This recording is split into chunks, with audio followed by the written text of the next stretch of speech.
3, 2, 1. This is Radio Free Cybertron, episode 1. We're starting over. Chris had a great idea. So that episode 665 was the last episode of volume 2, 3. So this is 660. No, this is episode 1. No, it's episode 666. Doesn't really mean anything in this context. We're not going to be spooky or anything like that. I did include, if you're watching on YouTube or Roku or Fire TV, I did include the little Hieronymus Bosch artwork because I thought it was funny. But that's about as dark as we get this week because we want to talk about why we love Transformers. And we'll talk about that later on. In fact, we're going to tell you about Transformers. We are. That was Don. Don loves Transformers as much as any person can. I was actually thinking last night, our friend Jen posted something about longtime Transformers fans on Twitter. You know, what are some of the things that your gaps in knowledge? Embarrassing gaps in knowledge. Yeah, and it's a great thread. But it made me think about things and like people and stuff. And I'm like, more than half my life I've been into this stuff. Well over 20 years, on the far end of 25 years. And my God, I'm old, but 2, so much of our lives, or at least my life anyway, has been wrapped around Transformers in some way. And if there's anybody who more of their life has been wrapped around Transformers than me, it's Don. Don, you're a gem. Insert Jim joke here. He's outrageous. Damn, you beat me to it. Truly outrageous is Chris and Matt also. And Rob Clay. Hi. If you're watching the video, again, YouTube, Fire TV, Roku, and there's probably other places to watch it that I don't even know.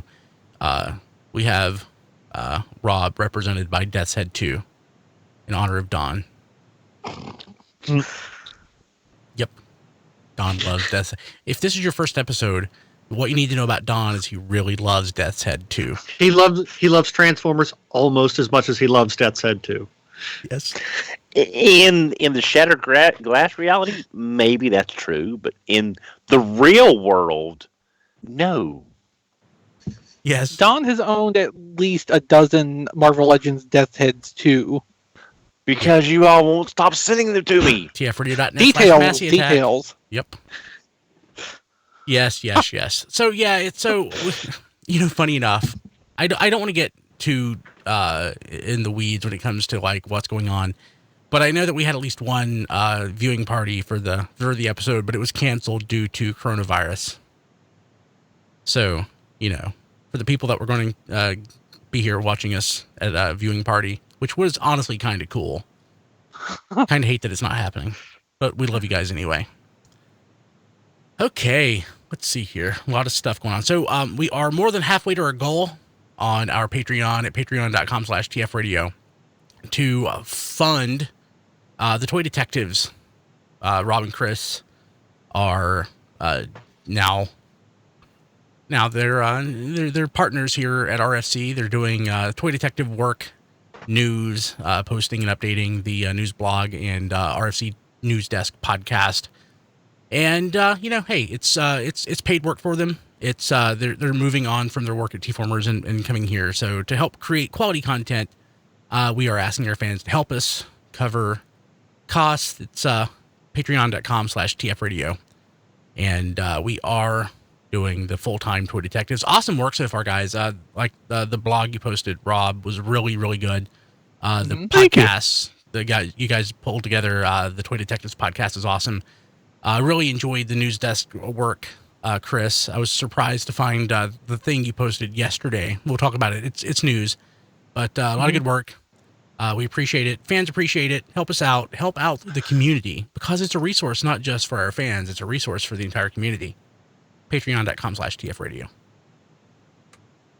And also join us in our Discord. I was reading an article today on The Onion about Popeye, and for whatever reason, it's just, I want to go, boy, like, that's a Boyd. Look at that. No, but join us at our Discord server, tfradio.net/Discord. You can join us during the chat live. It's awesome. We love our chat. and we were trying to move everything there because we have people watching all over. Having people in one nice local location is fantastic, and that would be great if you could join us at tfradio.net/discord. And I think that's it. So on the show today, of course, we're going to get through our news and what we got, but we're also going to do a segment, just to help brighten the mood. We want to talk about episodes of the Transformers that remind us why we love Transformers.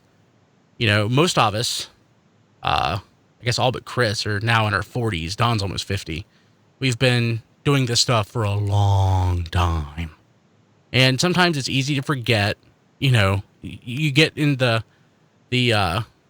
rigmarole, you get like in the rat races when it comes to your collection, it becomes more work than anything. And sometimes it's nice just to sit down and watch something that makes you feel 5 years old again. It's one reason I really love the Transformers manga. It's like finding new Transformers material that is vintage and authentic to the time. And it's, it's good to do that and sit back and, just veg out to Transformers once in a while. So we'll talk about that later. But first, Chris, tell us what you got this week. Yes, well, this should still be a shorter what we got this week segment since Diecast did not join us this week for his whatever pile he got from Taobao. But I think some people can. Before you start, Diecast not here. I asked Diecast to help me get the Transformers in Asia toy, and I had completely forgot that Cat Max Gaming had told us that you could get it at Sir Toys. And thank you to Steven and all of our fans who reached out to me this week to let me know that you can get that at Sir Toys. I've ordered it. It's on the way. I'm going to show it off when I get it. Chris, sorry. That's fine. So I think probably some people might guess what I have this week. If you can't quite make it down in the video, it's the next two Generation Select CCons. Ah, nice. Yeah. I'm going to mute for a second.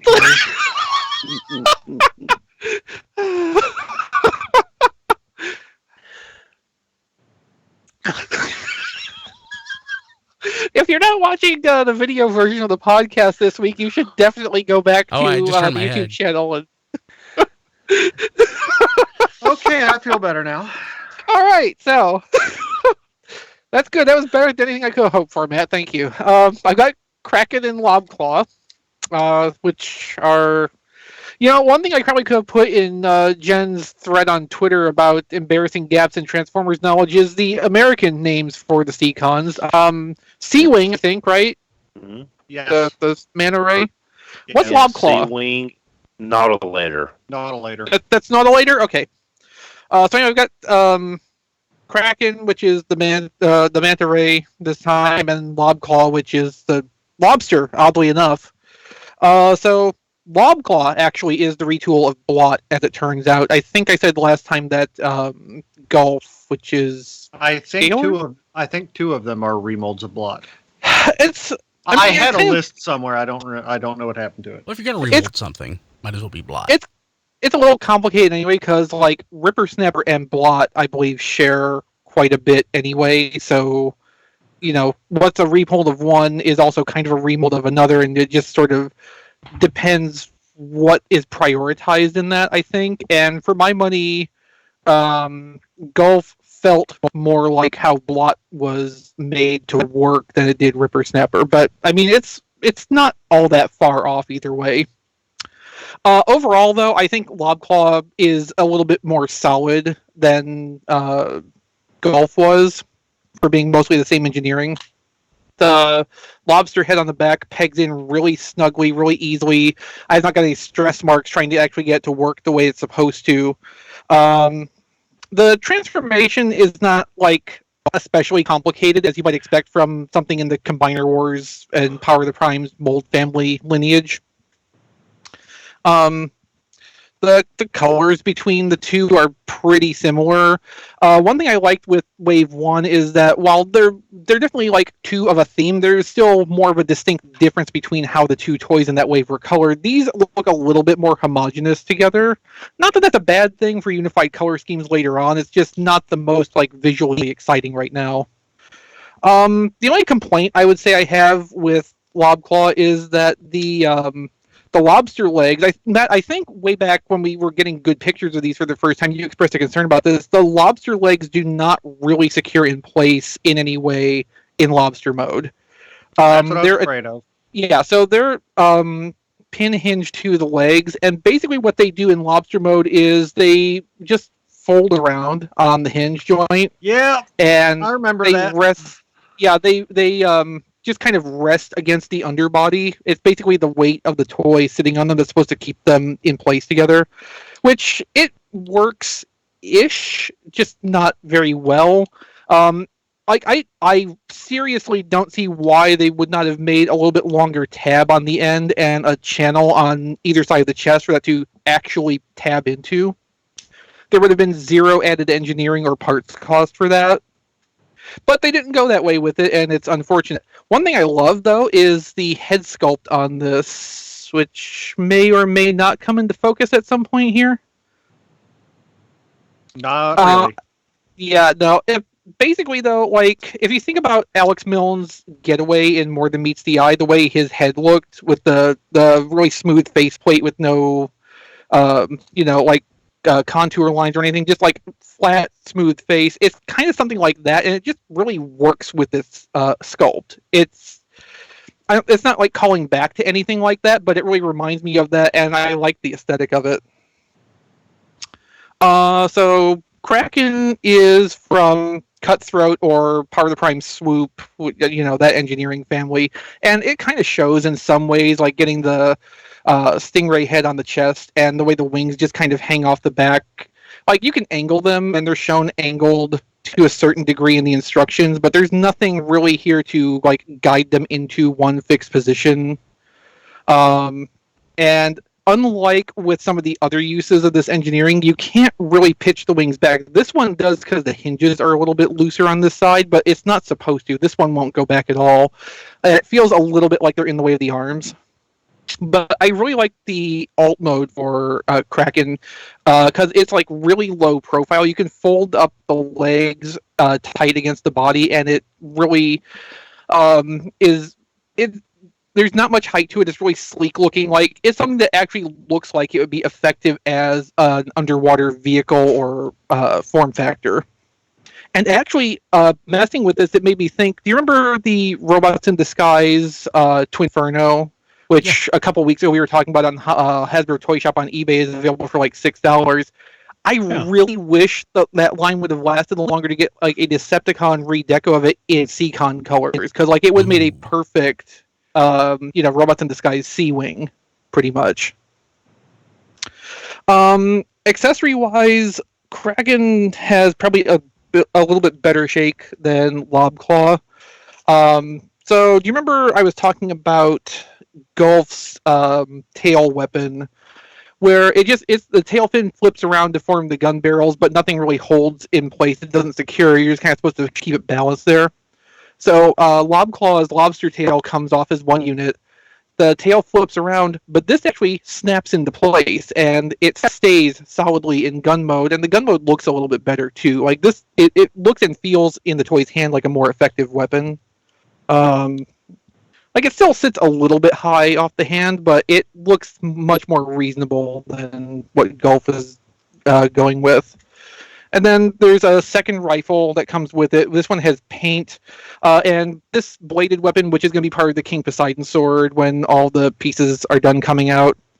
And, of course, another copy of the really well-articulated combiner hand. I don't think this is any different from the one that came with Golf, and Kraken's is exactly the same, too. So they're using one mold. They're all colored black, so it's going to be completely uniform. So it's probably not going to matter if you, accidentally mix up which hand came with which toy, unless you're extremely OCD about that.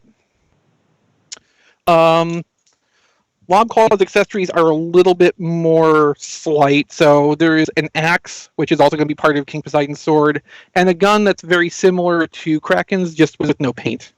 And a combiner hand, of course. So, and I forgot these because he's holding them. It's two of these little guns which tab in underneath the wings along the front edge, which I like these as the hand weapons a little bit better than using the bigger rifle.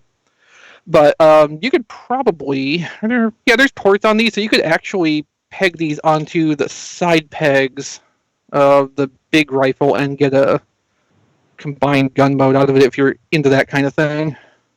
Which I am, so that works for me. But yeah, so like, I'm not surprised that neither of these have felt as impressive to me as Turtler did in the first wave. They feel better to me than Golf did. I'm hoping that Golf is going to prove to be the loser, quote unquote, out of this whole assortment, and everything's going to be more along the lines of these are a little bit better, which will be a really high average for this whole set if it plays out that way. I mean, if they were going to make one weaker, they should have made it Nautilator. It would be on brand. Right? The only weakness really with Lobclaw Nautilator is just the way the lobster legs work.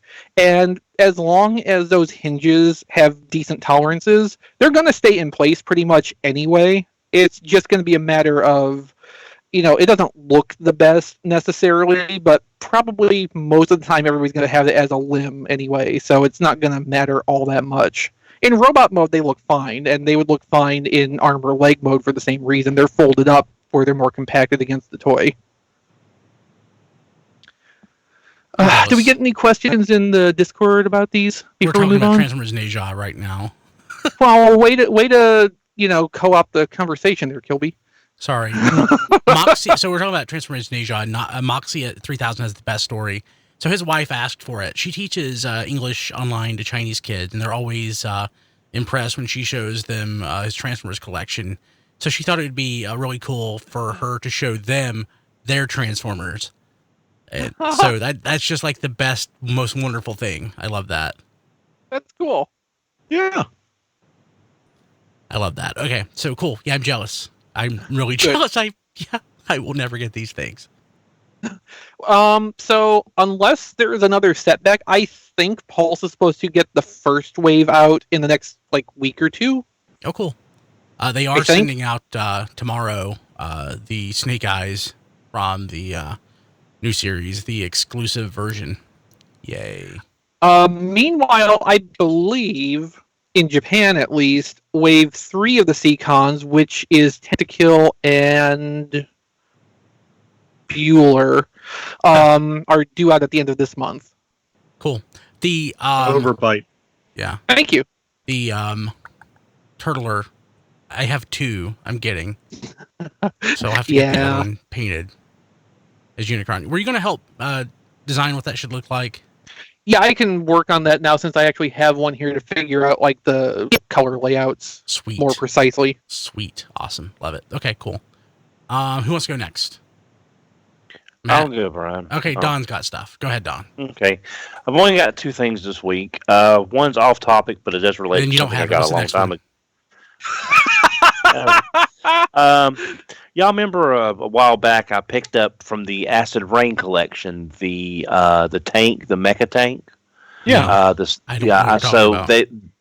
There's a new smaller version out, the Jungle Tank, that comes with the pilot. What is that from, Don?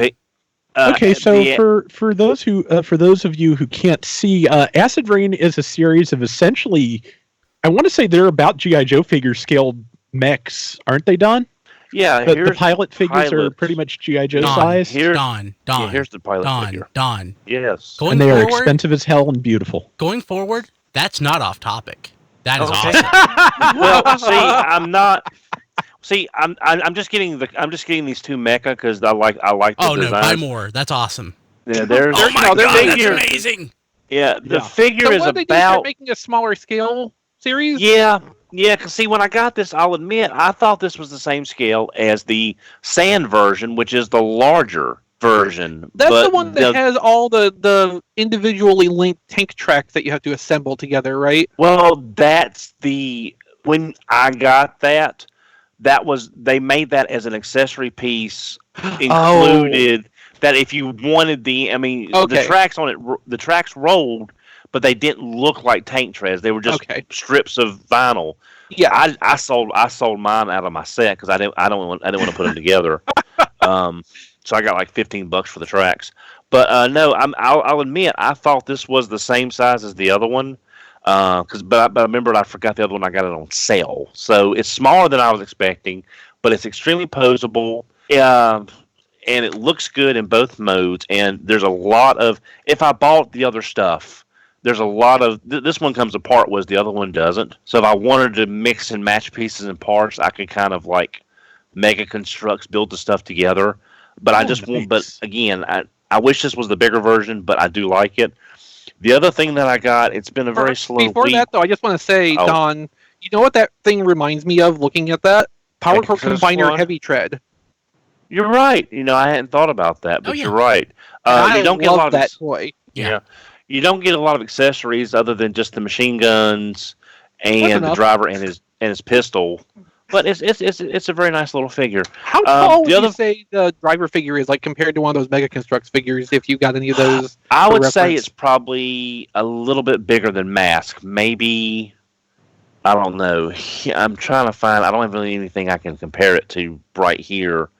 Well, hold it up next to your 2-liter Sun Drop, Don. Okay, well, there's a empty Pepsi Zero There's bottle such a huge gulf between Mask and G.I. Joe. Yeah. I would say this scale is a bit closer to Mask, but with more articulation. Would you say it's like halfway between Mask and G.I. Joe? Not even that. I would say inches? Maybe just. Isn't I would Mask say like Mask half maybe the scale of G.I. Joe? Maybe it's 2 inches. Yeah, it's probably about 2 inches. Something about that. Yeah. So I got that, and then after watching a review on YouTube, I had to get this. Yeah, we've all seen how Unique Toys Challenger, how good of a toy that is. I mean, how the truck mode vanishes into the robot mode. Well, after seeing their next piece, I had to pick it up. I just got it today. It's their version of Last Night Megatron. Ah, okay. Talk about the other thing, Don. And this, Nothing. I'm picking. And this thing right here, after watching, I have not. Again, I just came today, so I haven't had a chance to dig into it. But the jet mode completely vanishes to inside the robot mode. I mean, there is hardly any jet kibble. I mean, it looks like armor. It's amazing because y'all saw the Wajang, the Rendoza, the larger version Matt heads last year at TFcon. That version. This is even better because it's just all the jet. If you can't, for those of you watching the video, all the jet is in the torso and the legs. It is nice looking.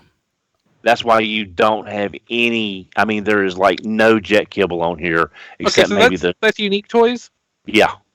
Yeah. So this Challenger, and they did the Lockdown, which was Peru Kill, and they all had that same trick where they're like hyper engineered, so there is no alt mode visible on any of those robots. Exactly. That's really impressive to actually nail that 3 times. Yeah, so I mean, I didn't get locked down because I don't care anything about the character, but Last Night Megatron is my favorite form for him from the movies. And after watching the video, how everything just blends into the body, and you've still got the posability that he has, I had to pick him up. So there goes some more overtime.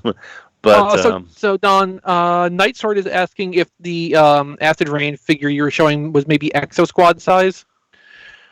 Yeah, that would probably be the closest parallel would be Exo Squad probably. Which I mean that helps me and Rob and maybe Brian, I don't know, but probably not any of the younger members of our audience. Yeah. Yeah, I know what Exo Squad are.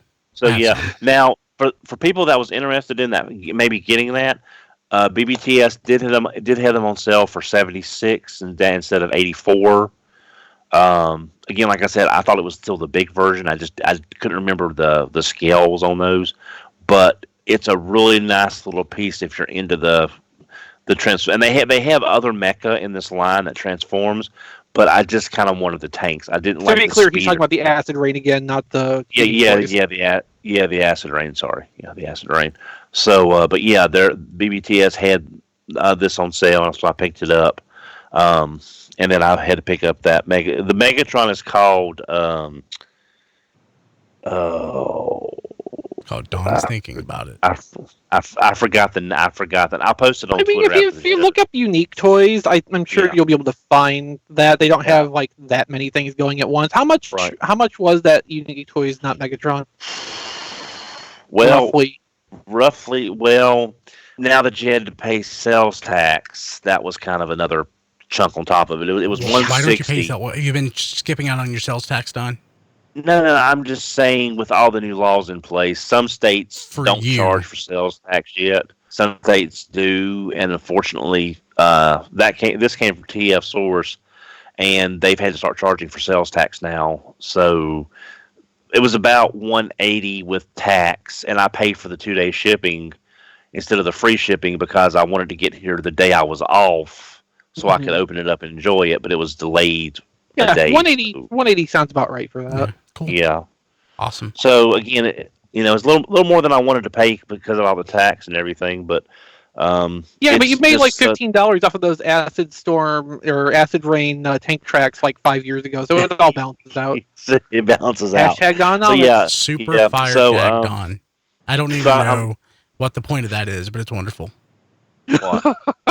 I'm sorry. Sean is saying Super Fire Dag Don, like Super Fire Dag 1. Yeah, that's my favorite mecha from Brave. Super Fire Dag Don is my favorite mecha from Brave as well. Yeah. But I can't wait to see, and then I never thought I would say this for Unique Toys. I can't wait to see what they do next with this kind of engineering. I'm looking forward to that. Maybe they'll do a Squeaks. The thing after that, then. So Matt, what did you get? All right. Well, I already have a Marvel Legends figure of Dawn's favorite, character, Death's Head 2. Night Thrasher? Oh. So I had to get a Marvel Legends figure of Brian's favorite Marvel character, the Red Hulk. I hate Red Hulk so much. God, I hate Red Hulk. I have no say what goes into my collection, Brian. Okay, he was a Thunderbolt, so he has to go on the shelf.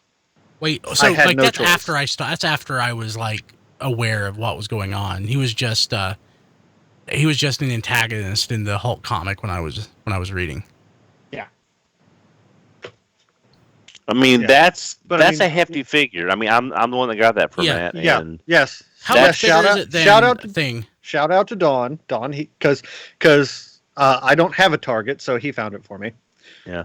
That was the only one that was the last one they had on the shelf, and it was like, I mean, it's an impressive figure, but it's beefy. How does it compare to the Thing, which I just picked up? It's bigger. It's bigger. Thing barely fits in the box. I would say Red Hulk's probably half again bigger, if not twice as big. For $20? Yeah. No, Red Hulk's 30. Oh, like Venom. Okay. Yeah. Okay. Thing is still in a box. He's packed away right now, That's so great. I don't have I just opened it to compare today. I've seen Thing at Walmart a couple times and actually picked one up, and like I can't believe they can sell that much plastic in a box for $20. It's amazing, yeah. Yeah. It's wonderful. And Red Hulk is no slouch himself. He's pretty much just, the green Hulk figure that came out in the 80th anniversary 2-packs with, a different head sculpt. I thought he was the BAF. I thought he was the Build-A-Figure they just repainted. I don't know if it was ever a Build-A-Figure or not. I don't know. No, that's right. No, it was the Savage. It was the Planet Hulk that was the Build-A-Figure. I have no idea. Cool. Awesome, Matt. What else you get? No, that's just it, because I've been, socially distancing and not going out except to go to work. So yeah. Hey, so gosh, I've been responsible. Yeah, you have been. That's great. So it's one of those things where it's kind of hard to balance because you're supposed to stay away from other folks, but also we want to help support others and help keep businesses open and people fed. So be responsible, but also at the same time, if you can, spend a little money to, do some takeout or even buy some toys through, like, even though they might not be in your community, physical community, like toy stores, online stores, they are still part of the overall Transformers community. So I made it. I don't I don't want to sound like I'm excusing a purchase I made today, but I bought something today that hopefully I'll have for next week. That I already have it, but I got it boxed, and I thought it's it'll help somebody out. It'll help me out. God, I feel so terrible saying that, but it's true. It's helps. Let's support each other, people. Yeah, let's support each other. Buy Transformers. So in the chat, people are talking about so the bailout. So there was a in the United States, during the Bush administration, there was a relief check. I think $600. I think under the Obama administration, they were talking about doing it too. I don't remember if it happened or not, but they're talking about doing the same thing now for COVID-19 in the U.S. And I posted something to Twitter yesterday in jest about using that as basically a down payment for like a Mint Sealed Box or Mint Box Minerva. But oh, that's what that was about. Okay. Yeah, but it's a lot of people are probably going to do it, and I think I bought it. I don't remember what I did with the what was sent during the Bush administration, but I'm pretty sure the economic stimulus package. Yeah, I'm pretty sure it was a video game. So, I don't plan now that with being having a wife and kids and everything. I don't think I'm going to spend it on toys. But I might get something. I don't know. Yeah. Okay.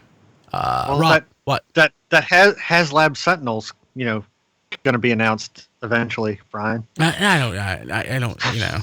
I would get some. I would probably buy something vintage that I want. Instead of Sentinel, I was thinking it's going to be Master Mold. That way, you still get the Sentinel, but a character you haven't had before. So, Rob, did you get anything? Yeah. Yes, I did. I got my copy of the Transformers manga, which I am really enjoying. That is just so nice, and it's it is very simple stuff written for probably a 9 or 10-year-old level in 1985. So that makes it better. Yeah, that makes it better, but also just don't go in expecting anything hyper sophisticated. I'm surprised that people are expecting that. I had no expectations that it was going to be objectively good. Yeah, I mean there's I'm sure people hope for that lost masterpiece, and when something's not available to you for a long time, you kind of build up expectations, and that's a great recipe for disappointment. Yeah, but if it was luckily we couldn't afford it. Yeah, that's true. But luckily, I had no expectations, and I am just loving this. And Brian, I have to ask you, I've just noticed the amount that the word "darn" just figures into this dialogue. Are you hearing the Headmaster's dub voices in your head when you read this too? Yes, I am actually. But just for that. So actually, when you say that, I'm not hearing the G1 voices. I'm not hearing in general dialogue. I'm also not hearing. I'm hearing like something that is. It sounds like it's from a dub, but it's at like 1.5 speed. Like, hey, you're the Autobots from America, but it's not like in the weird, gruff, horrible dub voice. It's just in a different voice, which I hadn't even honestly thought about that until you mentioned it. But yeah, I'm totally hearing that, something similar to the dub, but not the dub, if that makes sense. For me, especially with Galvatron, I am having that. So I've only read like I haven't even finished a whole issue. I'm just skimming through and reading through pages and stuff. Like I'm going to give dedicated time to sit down and actually read it cover to cover for the story and enjoy it. Like I'm just pouring through pages and I'm just in love with it. Yeah, it is really, it's great. The artwork is really good. It's easy to fall into a trap of thinking of older artwork as being simpler, more primitive, because you get to thinking that the current styles are something to do with, with a technical level of proficiency and not just, style. But then you go back and you look at something like this, and it is very much of the 80s, and the level of detail and just the absolute excellence of the perspective on these complicated robot designs is just perfect. And you're reminded that it's not simpler. It's just an older style, and it is an older style done very well. Yeah, there's no lower level of technical sophistication there. It's just that's what things look like then. Yeah. Mm-hmm. Well, and in some ways you might, and I'm not picking it up, but I've seen a lot of screenshots, and it's almost like it's a higher level of technical sophistication in some way, because this wasn't done by computers. This was all hand drawn, hand inked. It was all done manually, so it required a greater proficiency, possibly from the artist and the inkers, to get that level, to get that across, than it would be today. Whereas you could get a lot of help from the technology that didn't exist back then. So the one thing that I find interesting about it, and again, I haven't even thought about this until Rob just primed the pump for it. Like, I love this, and it feels authentic to the time, but it doesn't feel like the Generation 1 cartoon or the early Budiansky Generation 1 comic.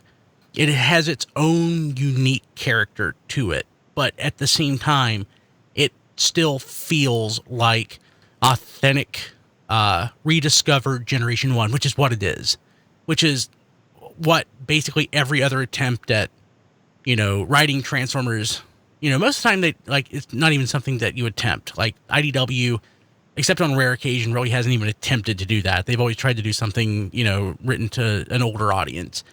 But it just feels authentic. But it's don't read it thinking you're going to be reading like a version of the cartoon or even the comic that you're familiar with. It's going to be its own thing, but it's great. So Rob got that. Don, Matt, Chris, it leaves me. So mine's boring. I saw this on Amazon last week. And, now that I have kids, I'm not a wife. I have a wife. A wife is a hard job. I wouldn't want that. Mother is a tough job. So my wife does an awesome job. But I saw these Transformers sippy cups using like the evergreen art style, which everything has that now. And I'm like, dang it. I, one, want these for myself. But two, my 8-month-old will get these when she is the appropriate age. But I just love them. I love them. It just looks awesome. I think it was like $10 on Amazon. tfradio.net/Amazon. But she'll get hand-me-downs from the 3-year-old. Stuff that's like Wonder Woman, Batman. There's a lot of those. But she doesn't have Transformers. Well, now she does. I am super duper stoked. I love this. And one more thing. Reach for it. I picked up, ordered it. What's the day? Wednesday? Ordered it Saturday, and I got it today. It is the Fort Max Encore. Oh, wow! Yeah, I never picked this up. That's random. What? That's random. Yeah, I know, right? So this was bonus time, and I was going to buy something stupid, but what? Yeah, Success. I know. Yeah. Well, no. So again, having kids now and trying to be more responsible, I was originally eyeing a Mitten Box 1987 Headmasters Japanese Fort Max. That was complete. It looked really nice, and I really wanted it because I don't actually have a vintage Fort Max, or didn't have the Encore either. And I was so close to buying it, but I found this, and it was like less than half the price. And other than the box and the fact that knowing that one is 33 years old and this one is 5 years old, that's really the primary difference. So instead of buying the vintage Headmasters toy, not even the American toy, the Headmasters one, I went and bought this. So, yeah, but wasn't bad. I ended up paying about what I would have paid for it a couple years ago, except it didn't come. I didn't get mint and sealed box. It was north of 300 shipped before, if I remember right. I think at a TFcon I saw several for sale in the 300 range. This was $250 with about, I think, $70 shipping, but I got it in like 4 days, and yeah, I'm very pleased with it. So now I can say I actually have a G1 Fort Max. Someday I'll join the Dawn Grand Max Club, but not today. Like, Grand Max bodies go for very little. It's just the problem is you're not going to piece a Grand Max together. Yeah. Yeah, Grand Max bodies don't go for much more than Fort Max bodies do. So yeah. Yeah, because they're worthless by themselves. Exactly. So I did get that. Okay. What else? Oh yeah. So also in the chat, Moxie 3000, whose wife again teaches English to Chinese kids. She gave a correction to us, which I think is awesome. The name is pronounced Niza. I've been saying Neja. It's Niza. So I'll try to pronounce that correctly going forward. Kapla. Okay. Let's see here. Let's talk about a couple news items. Then I want to talk about the stuff that reminds us of why we love Transformers. News Desk 83. The Starscream alternate face accidentally revealed. Chris, why don't you tell us about this one? So Insane Galvatron posted on TFW's message board a few days ago about his Earthrise Starscream that he purchased, which came with a bit of an oddity. It has the wrong face right out of the factory. So Earthrise Starscream has a fairly neutral facial expression by default. This one came with, I'm calling it a dull surprise face. It's obviously meant to be screaming to some capacity, although it's still kind of blink looking as it does. Yeah. So basically the theory right now is this is probably a pre-tool for a fairly specific Generation Select's use of this. On the TF Wiki, you can find a screen cap from Transformers the movie of where Starscream is dying after Galvatron shoots him, and his face is, frozen into a scream sort of like that. So I'm thinking Coronation Starscream is Generation Selects with the crown and cape and shoulder pads, maybe in, the black and gray dead/dying colors from the movie as some kind of exclusive coming up in the future. Alternately, though, we know alternate face sculpts on molds exist and sometimes just never get used. They put them there because, well, we might get a chance to do something with this someday, but it's not actually a plan right now. That's pretty cool, we'll just have to wait and see. I haven't been going to Target. I've been checking eBay for another one of these, and like our conversation from pre-show, you're saying basically it's not going to happen. This is a one-off. It was just a very lucky find. Or unlucky, depending on your point of view. If you wanted a correct, normal Earthrise Starscream. Yeah.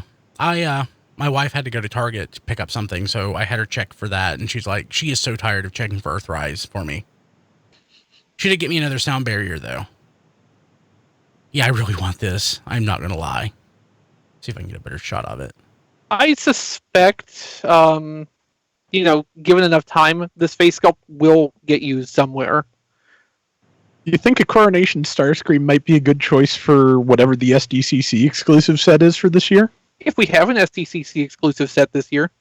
Well, yeah. Well, I imagine it's probably too late to stop the set, so the question is whether or not we have an SDCC.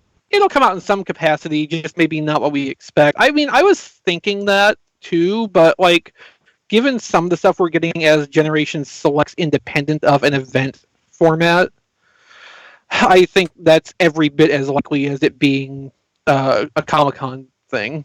That picture Brian just had up, the shape of the eyes gave me more of an angry screaming face than an anguished screaming face.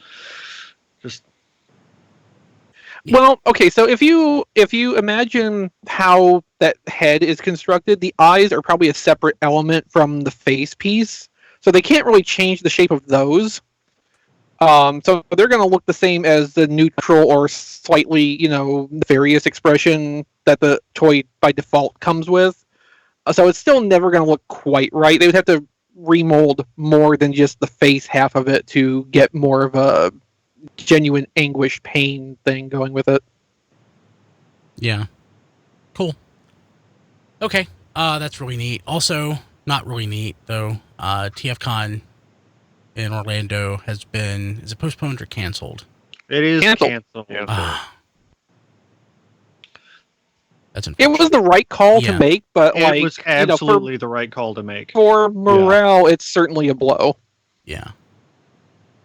Also, this is not in the article, but Comic-Con International, who is of course the people who do San Diego Comic-Con, New York Comic-Con, they do WonderCon in Anaheim. That has been canceled. They hadn't said at the last I looked anything one way or the other about SDCC, but I would tend to assume SDCC is probably going to be delayed at the very least. So Toylanta was also canceled. Yeah. And I was sorry to hear about that. Yeah, but interestingly enough, though, Toylanta was canceled, and also a conference that I'm interested in. A friend of mine, local friend, went to a couple years ago, and I've been interested, which is Nexus, like the New England Skeptics Society. They are doing their convention this year virtually. And Toylanta is sort of doing their thing virtually as well. They've created a Facebook group to share stuff. And I was thinking, the realist, we've joked about doing a Radio Free Cybertron in the past. we like, and in that, sometimes we sort of toyed with the idea, but if we ever do it, it would really make sense to do it virtually and have a series of like live streams and stuff and guests and things, kind of like we have done with like some of our longer streams. I actually like that idea, and I think especially for people who don't like to socialize, I think the idea of having like a virtual, yes, I think the idea of having a virtual convention is actually appealing to a lot of people. So, I'm more worried about other people not wanting to socialize with us for that long. Yeah, but like me. Yes, but it's not something I would necessarily want to do now. But in the future, like this actually gives me the idea that I think we could actually do something like that, and it could be a lot of fun. Yeah, I mean, we could probably put something together like that. Yeah. So some slightly better news on the TFcon front. The planned exclusive third-party toys for that are going to still be made available. I think that's going to happen this weekend through the Chosen Prime. Oh, good. I also got an email from I think it was TF Source. I have to double check, but they said they had some going up live on Friday as well. I can double check that email. And TFCon will be announcing the location of the fall show this weekend. At the end of the weekend, I think, when they would normally announce it at the end of the show. Charlotte. Okay, the fall being Chicago, but yeah. It's a just the Chi-town. Okay. One more news item. This popped up today, and I honestly don't specifically know details yet. I don't think a press release has gone out, but we have photos now of the upcoming wave of reaction figures. Some of the figures anyway. So we have Shrapnel, Rumble, Grimlock, and Skyfire. So looks like they're going to be... Skyfire is the same size as all the other ones? I can't tell from this photo. It looks bigger. I think these are all like the regular size. I think the only one that's the XL right now is Devastator. Well, someone screwed up at their job then. Yeah, but we'll know more about this here in a week, I guess. I hate that I like these. Yeah, I don't understand why you like these. I can see it. But I still love the card art more. Yeah, it's like with most of the figures of the humans, they're just sad and pathetic looking, and these are sad and pathetic looking, but at least they are. It kind of looks like rigid, I guess. Oh, I know what it is. It just hit me. You know what these look like? These look like they were designed, or they look like they come out of a Tom Scioli book. So I can kind of see that. Like out of G.I. Joe versus Transformers. That's what they look like. And that's it. Dang it, now I'm going to have to buy all of these. because I can't unsee it. Because see, to me, there's a very heavy GoBot vibe going on because the figures are they're okay, but it's the card art that's really selling me on them. It's a very GoBot kind of mindset for me. Because I've been going back and trying to pick up some carded GoBots, and my favorite ones, and it's for the card art because I've already got the robot loose. So that's what's kind of doing it for me. But that's kind of expensive just to buy to hang on the wall and look pretty. What else do we do with these things, Don? Yeah, but I would rather spend the money on a coffee table book that has all the fronts and the backs and all the card art and that's never going to exist. I know, but I've wished for Stranger Things for a longer period of time. So yeah, I guess. So as I go through this, tfradio.net/Amazon, I should, ask you to use tfradio.net/Amazon to buy anything that you're going to buy because it'll help us out. tfradio.net/Amazon has all sorts of Transformers. I'm looking at them right now. And right now that Megatron is $18, the Super 7 Megatron. And Jazz is also $18, 5 cents less, $17.95. So, you can buy pretty much anything there. I can't think of anything you can't. What can't you buy on Amazon? Love? Not yet. Alcohol? But you can. Cigarettes? Why did you want to? Are we talking today or in general? Because the last couple of days, there's been some stuff I've had some trouble getting a hold of. Yeah. But in general, General. Historically. Yes. Yeah. So, hey, Frank Perkins in the chat says the card art coffee table book seems likely. Have they done a coffee table book for any of their other card art for Super 7? No, but I'm saying they have enough. You might be able to get a whole coffee table book for all of the card art they've done across the line. Yeah, I'm saying they've done enough of these now that we got the Generation 1 book that showed all the G1 box art. And again, I know that's a little more nostalgic, of course, but I'm just saying it can be done. It would be a decent sized book by this point. They talk about the process, the design, alternative versions they didn't use. Just because to me, those cards are artwork, and I really think they would look nice on a display. Just $20 a pop is, Don, you don't love Transformers. I thought you did. tfradio.net/Amazon. You can help us out. It would be wonderful. Just buy anything there. I searched for 2 weeks for this guy. This proves how much I love That was sold at Walmart, Don, not tfradio.net/Amazon, which is what we are talking about right now. That was a Walmart exclusive. But even if you don't want to go buy something like a physical product on Amazon right now, if you're stuck in your house, it'd be a good time to maybe, think about getting a 30-day Amazon Prime trial and taking advantage of Amazon Prime Video. Oh, yes. That's true. And spending a ton of time just kind of going through random old shows on there, because there's a lot of stuff on there that just comes free with the Prime subscription. So true. Yeah, and stuff you never thought about.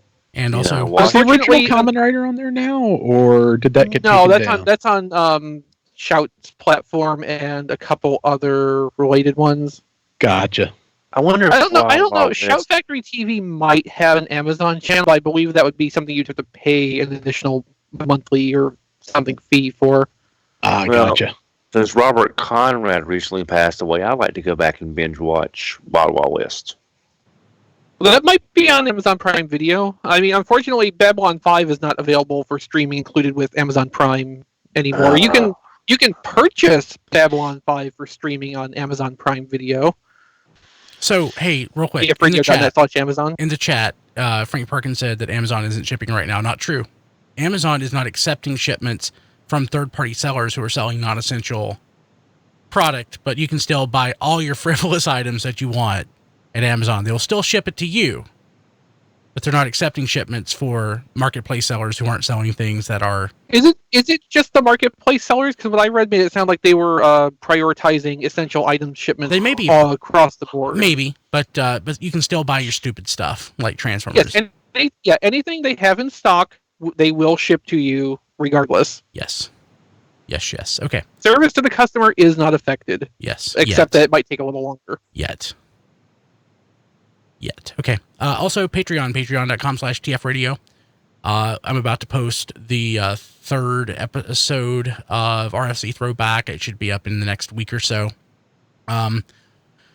Next week after, Don, maybe late next week, we could do another It's a Don deal. I think it's time for episode 2. Okay. That is, we leverage Patreon for our live stream there, and we take questions live from our patrons. That's a lot of fun. Patreon.com/tfradio. Today I posted the RFC lucky draw from March. Pretty excited about that. We do a giveaway each month to one lucky patron who we select at random, and they get cool stuff. Pretty excited. Help us out. Help cover the Toy Detectives, Full-Time Toy Detectives promotion going on right now. Patreon.com/tfradio. Okay, so let's talk about stuff, episodes specifically. Transformers, TV, or heck, anything. Honestly, if Matt, if you want to talk about how much you love Dark of the Moon or Revenge of the Fallen, we can do that too. But what? I don't even know what to say to that.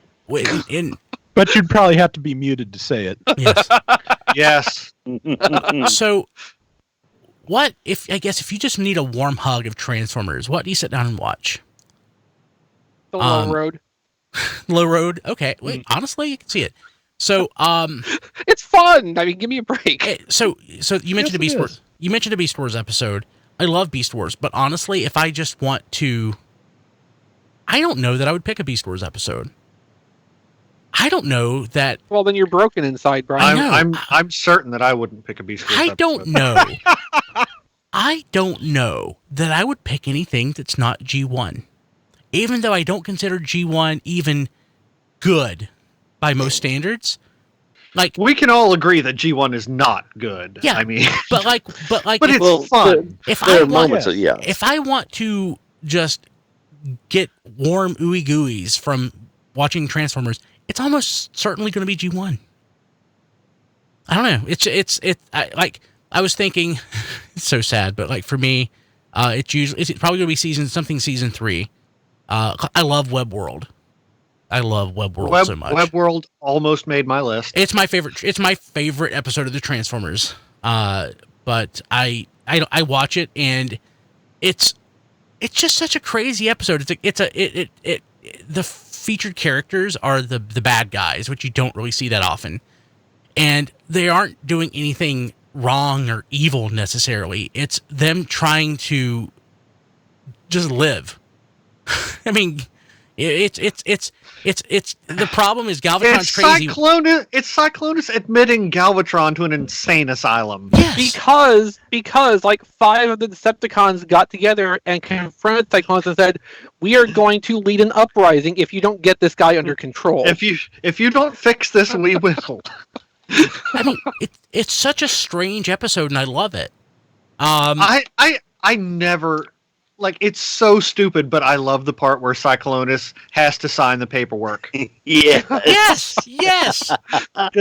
Just tedious therapeutics, and for diagnostics, and then he rips it up. And here, that one's your copy. Yeah.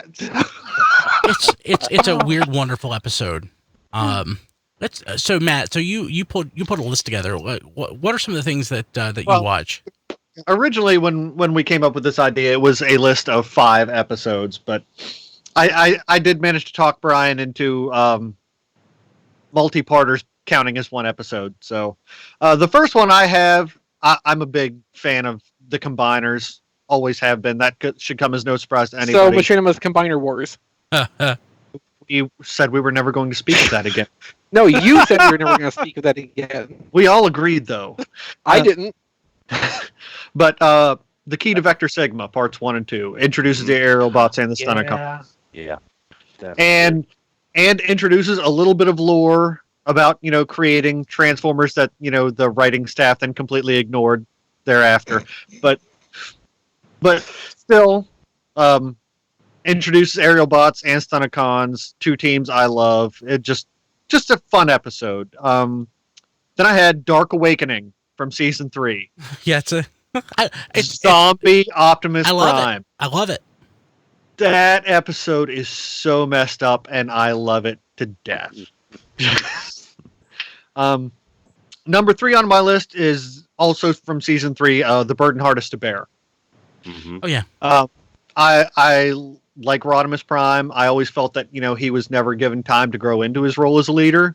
It's an episode that deals with the burdens of leadership and what can happen when you shirk your responsibilities and the wrong people end up with that kind of power.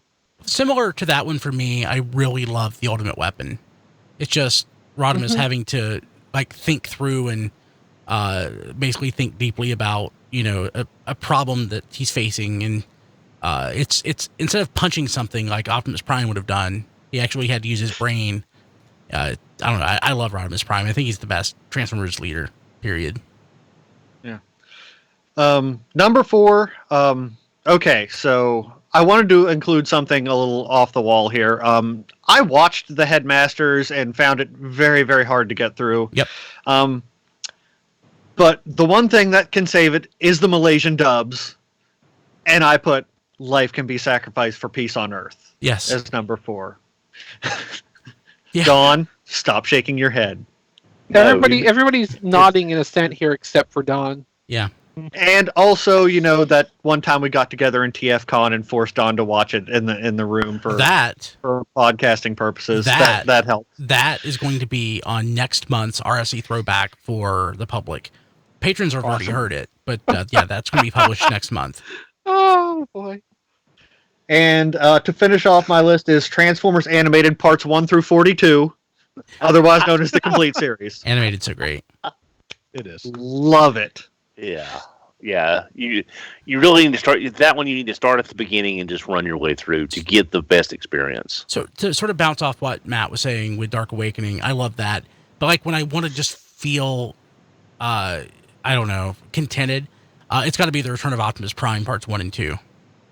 I don't know, just the setup, the premise, basically this hate plague is going to destroy everything. Gosh, it kind of feels funny right now saying that.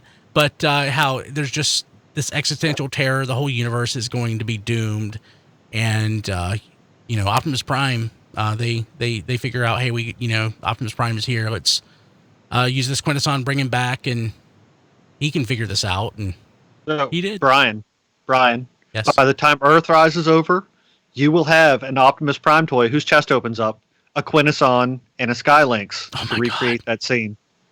I'm just. I don't think that's an accident. Yeah, there's your San Diego set, a hate plague set. I would buy that. Yeah, I would absolutely buy that. There's not many things where I even get a little emotional about, but I get emotional about Return of Optimus Prime Part 2. I'm not gonna lie. Well, little known fact, Brian, it's this time nothing in the universe can stop him, Brian. Oh my God. Yeah. But Brian, it's not the Matrix that saves the universe.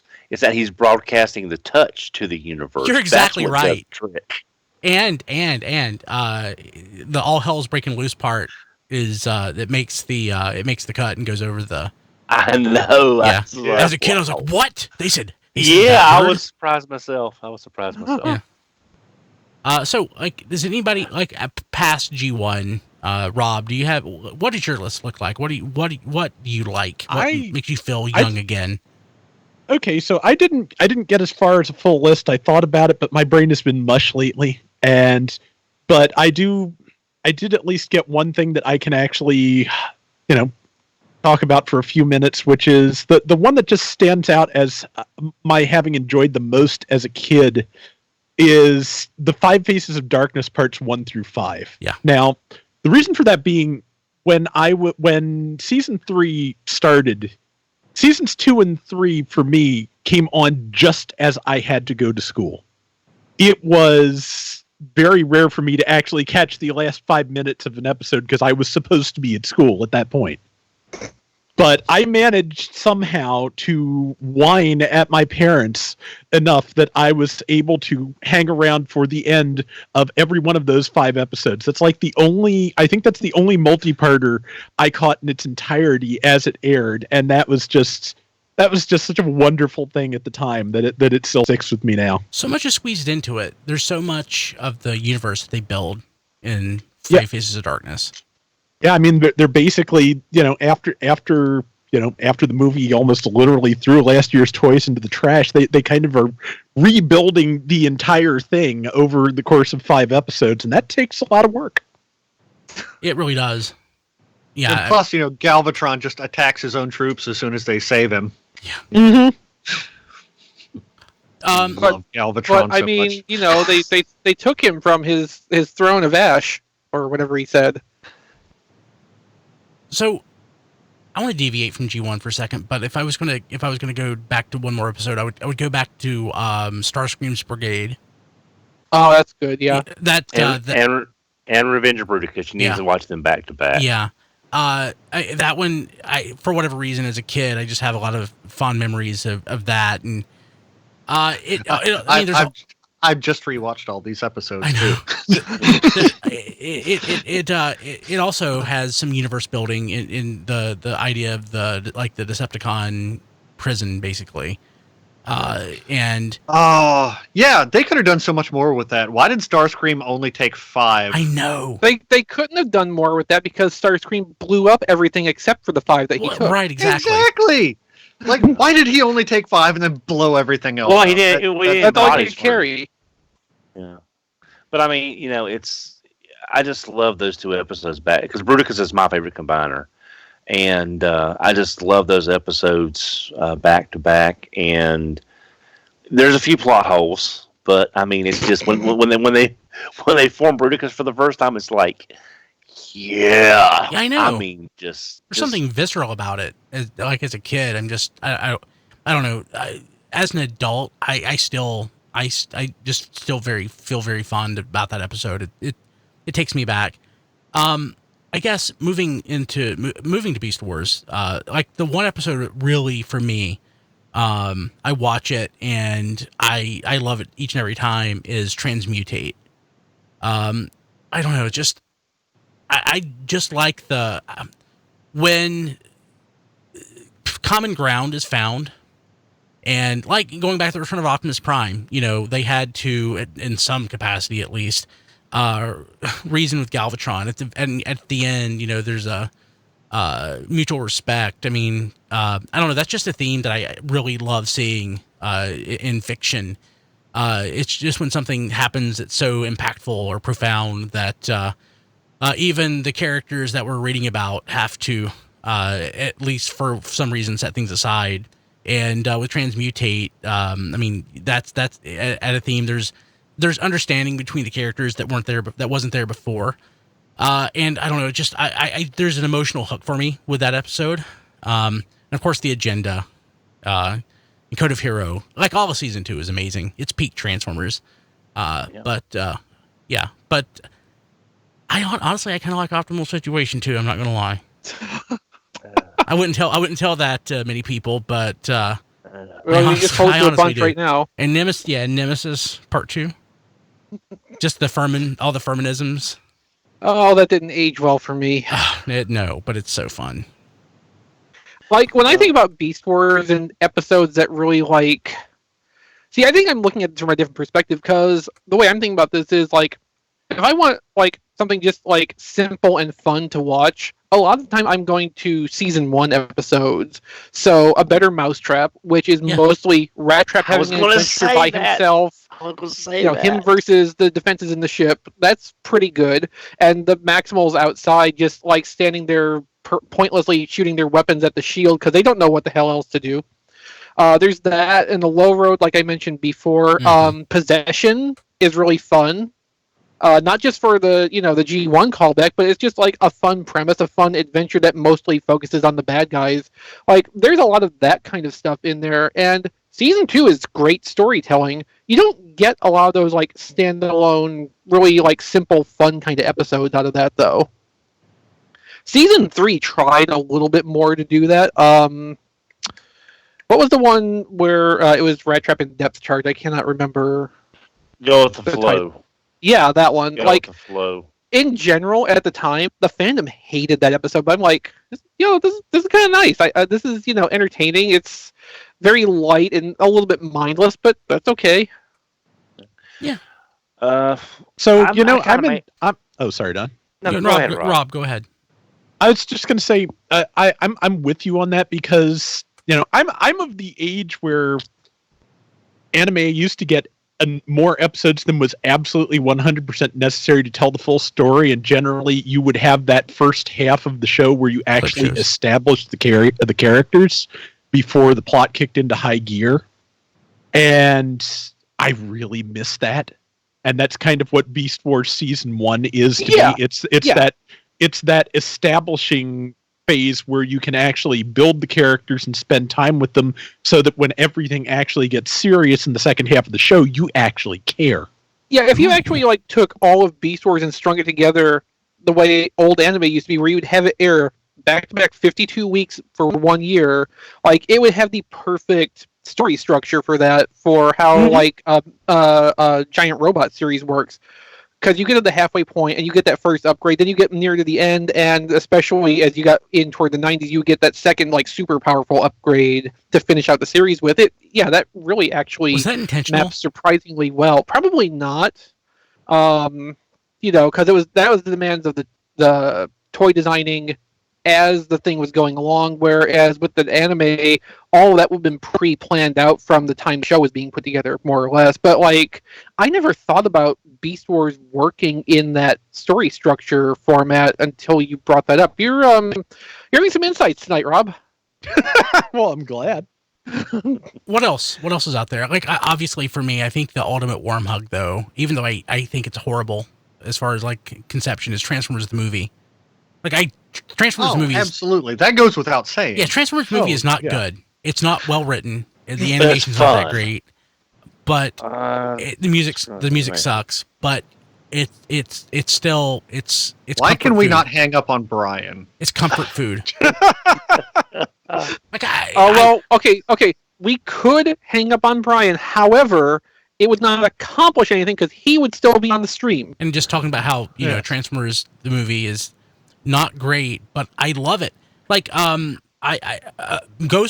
is probably the movie that I've watched the most, hundreds of times. But I've also watched Transformers the movie hundreds of times, and I do genuinely love it. I do genuinely love that movie. There are things I hate about it, but it's just because I'm so close to it. But I showed it to my kids, and they after about 45 minutes they wanted to watch something else. But otherwise they liked it. And I think they like G.I. Joe the movie better, to be honest. It's so weird that they would make G.I. Joe the movie and it would only be 3.5 minutes long like that. I know. Well, I made my own list kind of, but this also is episodes that if I'm looking through my DVD collection, I'm going online and I find some online, the ones I'll always watch. Now I'm using for season 1. I'm using the family home titles from the VHSs. This first one with the Dinobots, the first Dinobots where they're created. That's kind of a classic episode for me. It's Slag says, "Which one's friends? One's with face like this, I think." So it's like, if it hadn't been for the Autobot symbol, they would have no idea who to help. There's that. So that's one of my favorite episodes from season 1. Season 2 is my favorite season of G1. Child's Play's your favorite episode? No, but I want to mention a couple of odd on a ones. Strong note. No, God Gambit, Jazz. I would not have imagined you saying that, Don. Yeah, God Gambit is one of my favorites. It's an odd combination of characters: Jazz, Perceptor, and Omega. Cosmos, Astro Train, Thrust. I mean, it's a very, very mixed up collection of characters, but it's a good, solid story. And it's interesting to see the Transformers reacting not on Earth. Gambler's Paradise, the Gambler, I should say, the Gambler with Smokescreen. That's one of them. It's just a fun episode with a minor character getting a role with Smokescreen. Season 3, I have 2 from season 3 I like.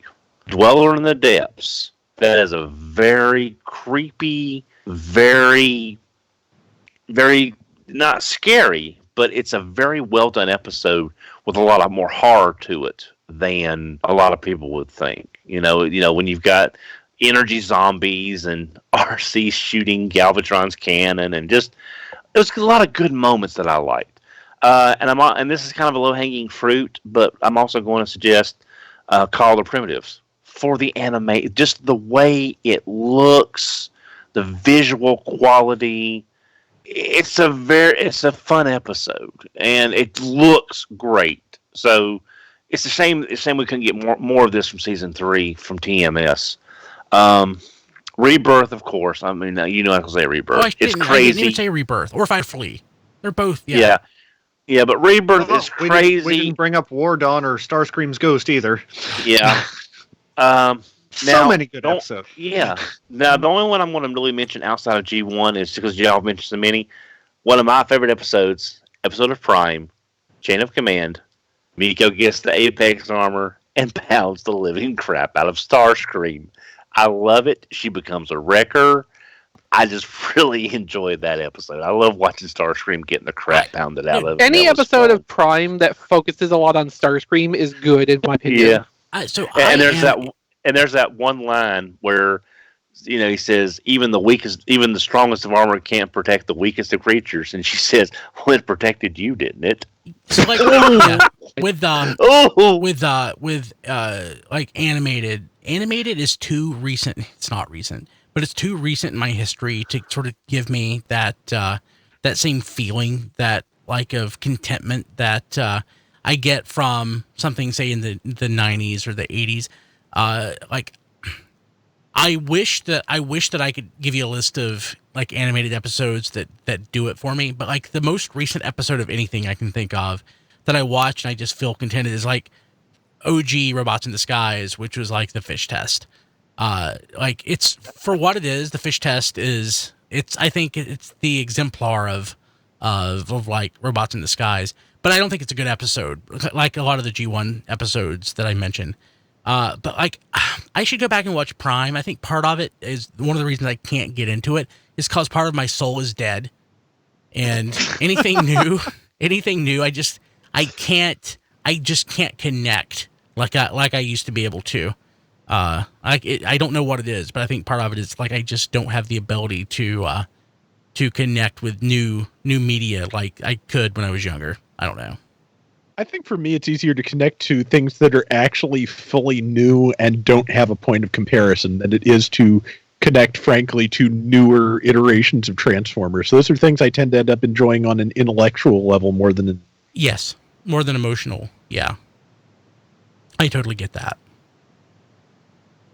Okay, anything else? We've talked about that for a while.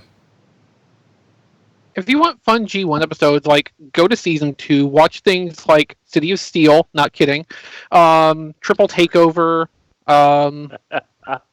Make Tracks. I like Triple Takeover. Yeah, Make Tracks, I guess. But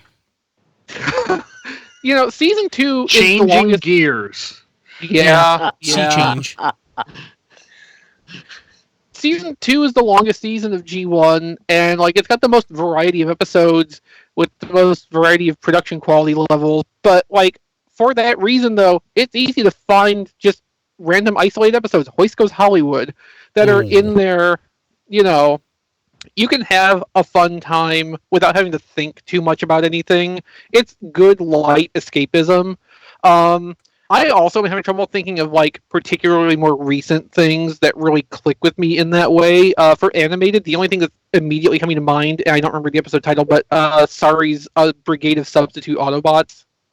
Oh yeah, that's a two-parter, I think. Probably, yeah, but that's something in the same spirit. I'm feeling like I think that was the Christmas episode's two-parter. I'm sorry. Where Autobots get turned into humans. Human Error, parts 1 and 2. Oh, yeah.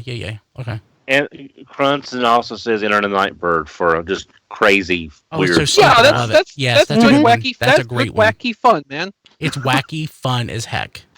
I mean, if you have to pick one Transformers animated episode, though, garbage in, garbage out. Oh yeah, I didn't even think of that. And Diecast didn't even like that episode. I think it grew on him. I get why people like it, and I don't dislike it. It's just not my favorite. But I get why people like it. But it has Frank Weird Perkins. Al as Wreck-Gar. I know. Yeah. Frank Perkins, only human. If just for the Cobra reference I thought I said only human at the beginning, but I didn't. Yes, I love only human, and of course, just for the Cobra at the end makes the whole just thing because worthwhile. of some of the things that we infer that may not have been intended whatsoever. God, look at the art gallery in the back of your manga, Brian. Okay, let me pull it out. It's one of the last few pages, in fact, for the one I'm talking about. Because in the back of the manga is a gallery for they did special illustrations for almost every episode that aired. So there are a couple of illustrations there related to Only Human.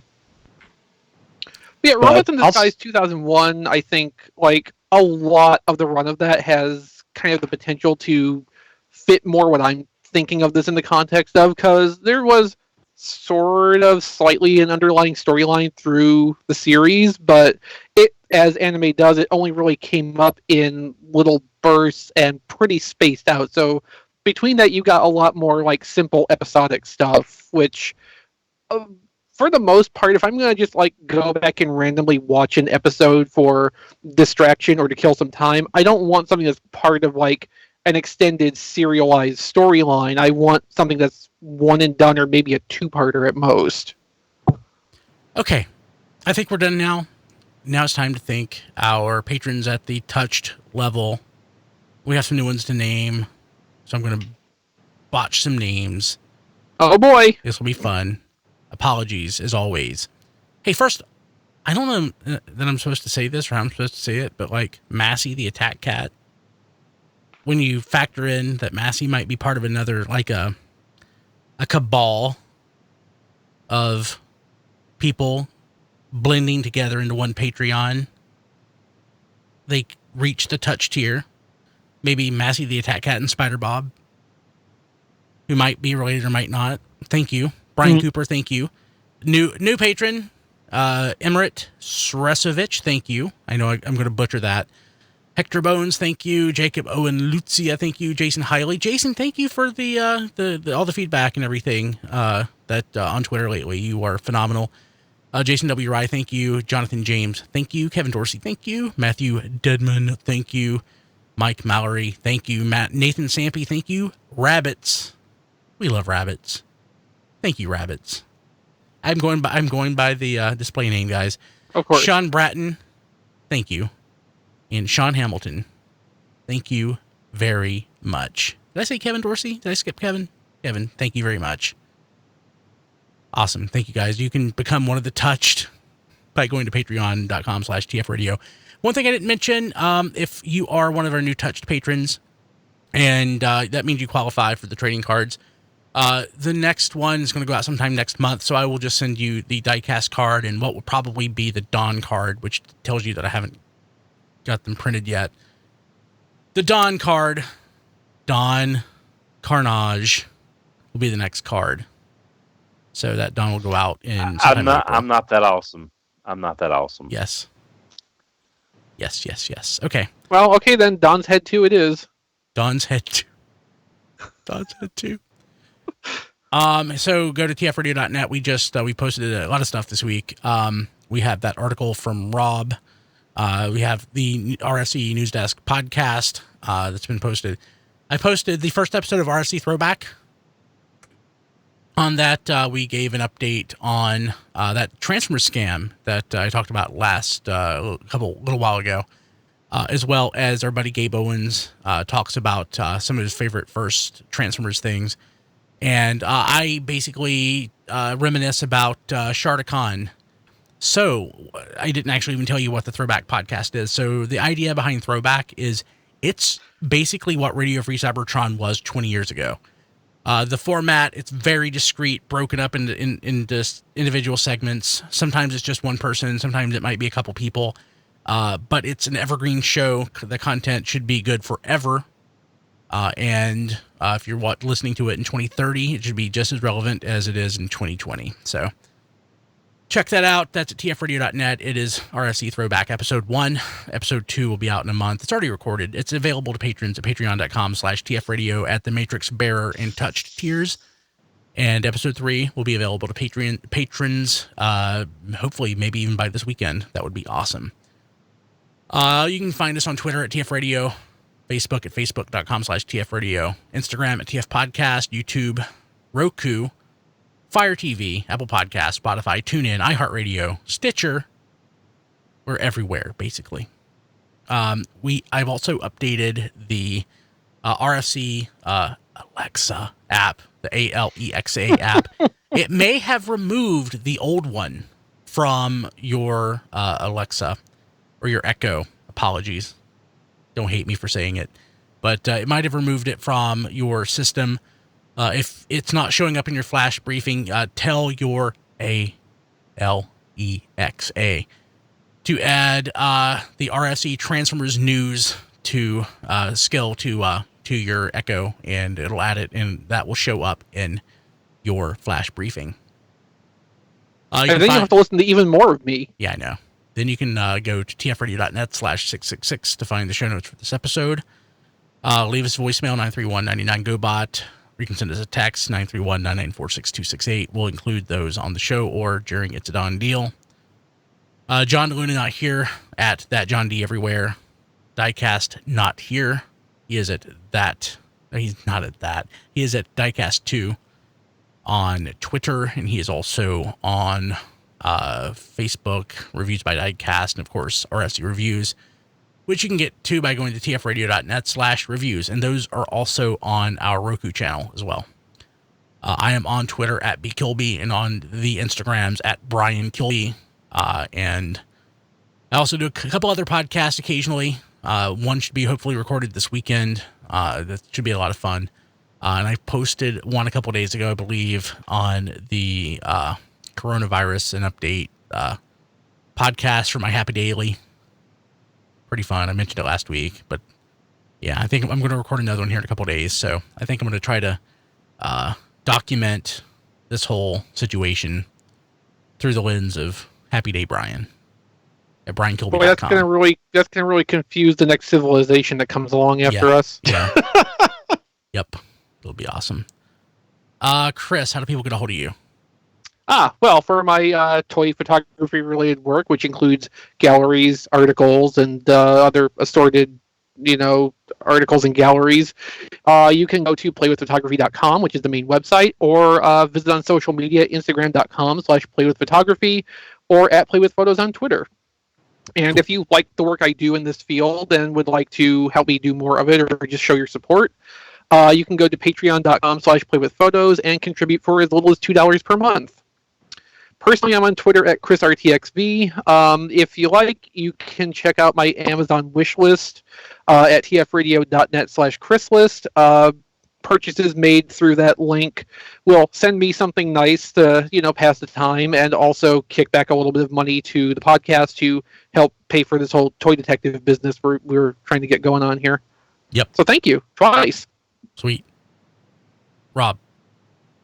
Okay, I am on Twitter at Figure Reviewers for toy-related things, and Rob Flails for video game stuff. And occasionally there's overlap because I am not great at compartmentalizing there. Flails is the name of my YouTube channel, where I am covering the free-to-play Gundam game for PS4, Gundam Battle Operation 2. They just announced the Psycho Gundam, which, for those who don't know, is a massive mobile armor.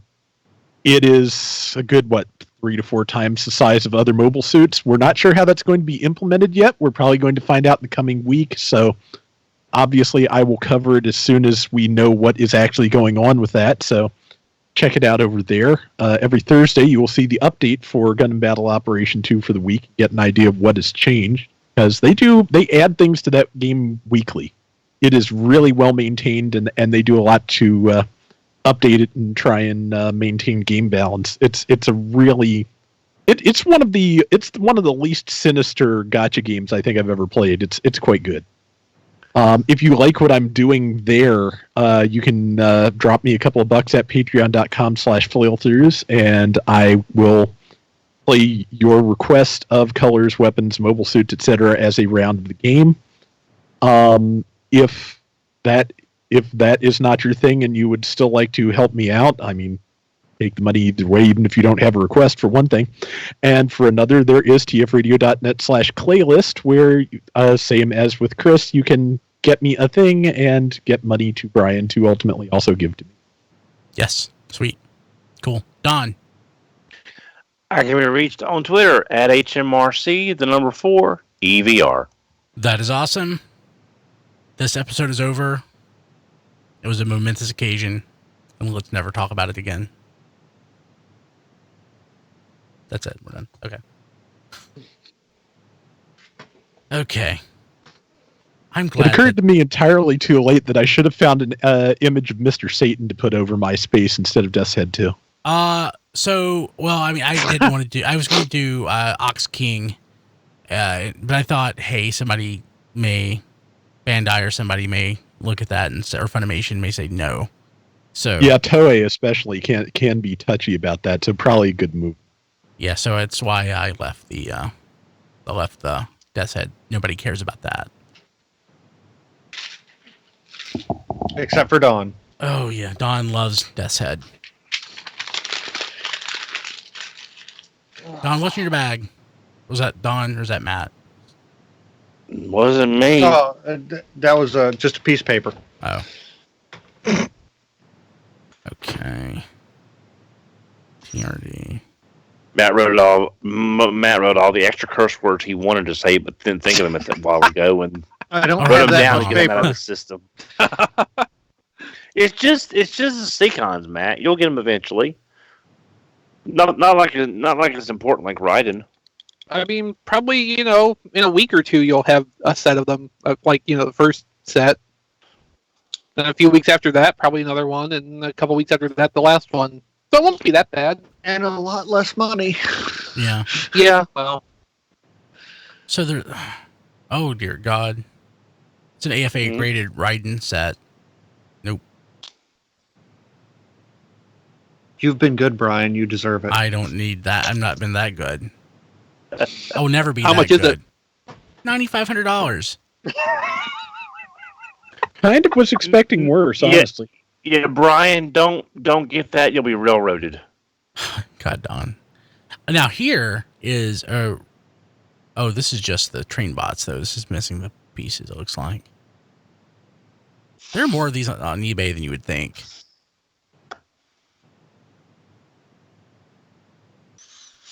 I think a lot of the people who have these in Japan have decided to sell them. Well, In anticipation of the new project. Yeah. God, I hope that turns out decent. Or, it could get canceled like that new Armada Optimus that we saw a full year ago and never heard of again. It has been canceled. They just don't know where they're going to put it yet. God. On a nice farm upstate with a lot of place to run around. Well, it's Japan. With so all it's a the nice other farm. non-G1 Optimus Primes. It's Japan, so it's a nice farm up in Hokkaido, more likely. Or a nice quarry up somewhere. Wait, Brian, I need to refill my drink. Hey, Nescade, have you finished that shirt yet? You have a link up for it? And if you do, tweet it so I can retweet it. And I'm going to buy it, too. I need that shirt. The social distancing world champ shirt. Oh, my girlfriend showed me that last night. Girlfriend. Does she follow people on Twitter? No, it was on Facebook. She doesn't Twitter. It was someone posted something. The Bigfoot picture from back in the day. No. It was posted on Twitter. No, that's Oh, not. that's not it. About. No. Oh, okay. No, yeah, someone had posted a picture of, social distancing world champion. It was that fuzzy picture of Bigfoot from 20, 30 years ago. Sorry, Bob.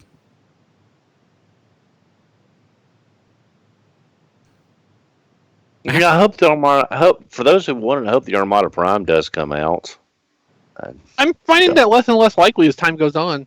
Yeah. Well, I mean, he could be Master Aged. You know, he'll come out in a couple years. And the thing is, too, like Shizuoka Hobby Show, which will be the next event in Japan where we might have seen Transformers stuff, that got canceled. Oh yeah. And I'm assuming Tokyo Toy Show probably will be too. Likely.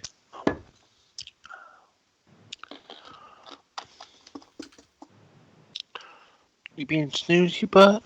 Blade Raider reminded us of Super Megatron, and that's another one that I was the silhouette, wanting to see. Yeah, so that I'm not worried about because, like, the way the TFcon comics were structured, it was obvious that's something that was not supposed to proceed until after the TFcons were done anyway.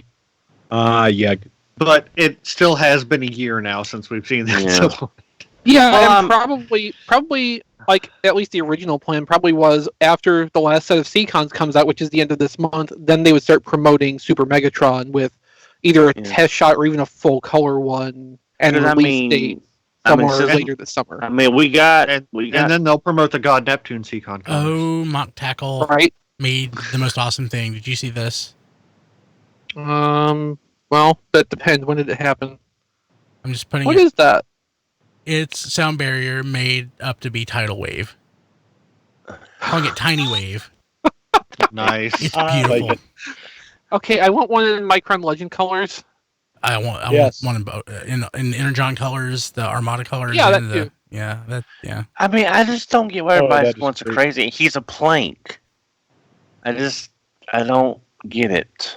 Yeah, I don't get the plank masters either. I mean, I understand, you know, for extra play value, connecting it to them. I mean, I understand. But I might get the one that turns into a snake. It's a shield too. Yeah. I like it. It's a good toy.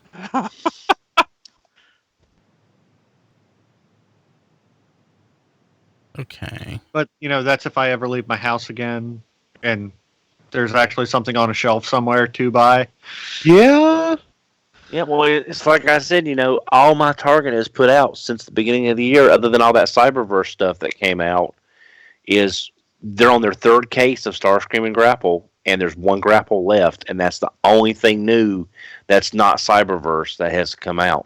I still need to find Hammerbite. I've been using BrickSeek to look for it, and it's showing as out of stock everywhere. And I have a hard time believing that. Yeah, no, so BrickSeek now with Target, unless you put in, like, an assortment code, it will always show any item you put in as being out of stock. It's Walmart. I know Walmart's changed the way their system responds to BrickSeek also. I don't need the cheap price.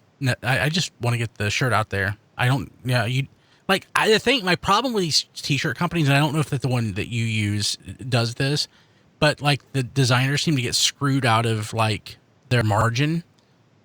So no, I'll pay full retail for it. I don't care about that. I just want to get that shirt out there because it's awesome. Yeah, you deserve your margin for the work.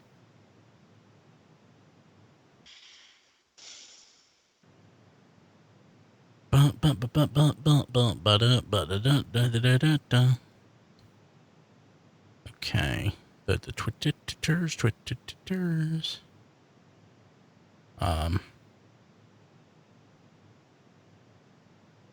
I shouldn't say that over the stream, so I'm not going to. So I will say, like the news item that I shared last night in the related video, did you guys happen to look at it? Probably not. Okay.